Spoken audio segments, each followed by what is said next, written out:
big. And we knew that we were going to have to do all the little things right to have a chance to be successful today.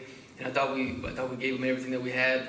First 3 quarters, fourth quarters, we had to try to speed them up and try to make take some gambles to try to make some things go our way, and it just didn't. So for all the props to that team and the coach over there. Really good team, well coached. Questions from the floor? There's just it seemed like 3 separate occasions they kind of pulled away from you.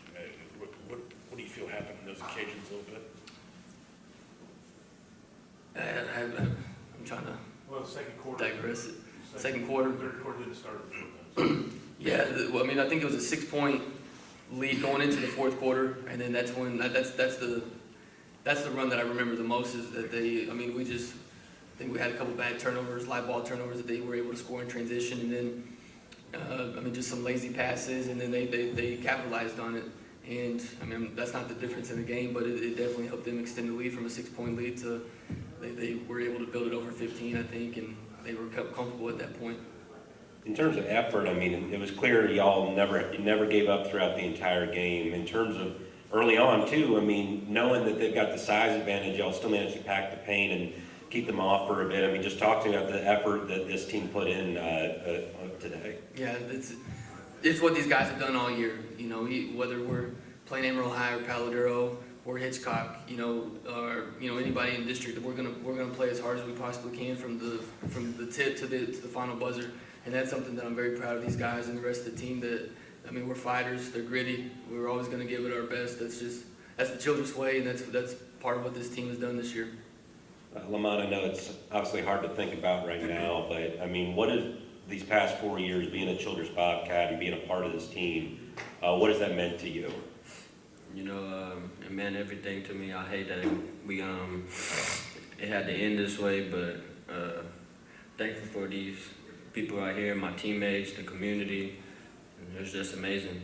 The next chapter.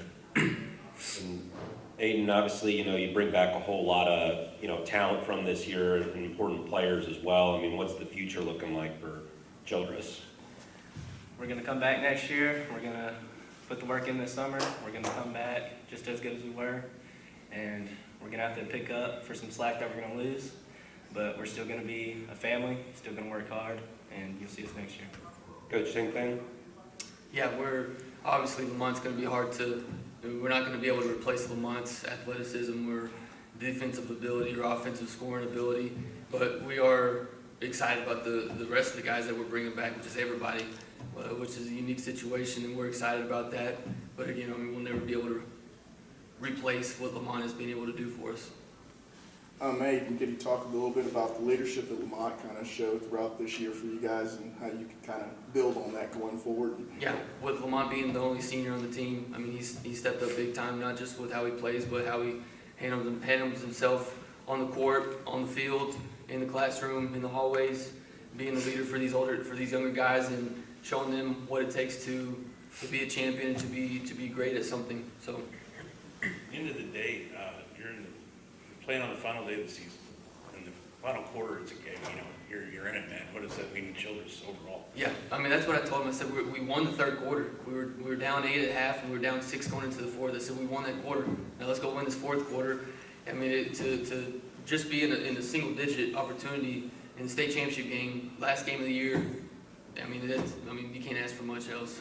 Just super proud of these guys and the team and the coaching staff and the community and everybody. It's not fun losing, but this was a heck of an experience for all of us. Coach, we talked about this before, and just looking in the court, you can just tell the size difference there, but your team doesn't give up, they play. So just how does that, what can you say about just the grit that you've seen from your team, just going up against teams all season long with that different size advantage? Yeah, we don't pass the eye test when we match up against anybody. We're always going to be the smallest team. You look out there, it's a bunch of, looks like the Bad News Bears maybe, but these guys get after it. They'll surprise you. They're never going to quit. They're full of grit. They have that it factor that has kept us in a lot of games. Coach, it seems like second quarter of your third quarter, you guys were right in the game, 3 points, 5 points, and you just couldn't get over that hump and push it back to 7 and 10. Can you just talk about those moments and maybe what you might have learned as a team from those?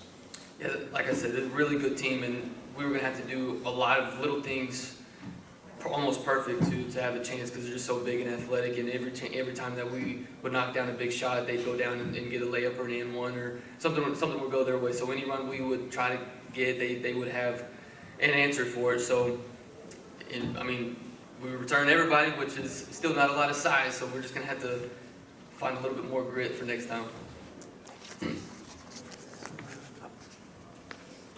Final question? Thank you, guys. Appreciate it.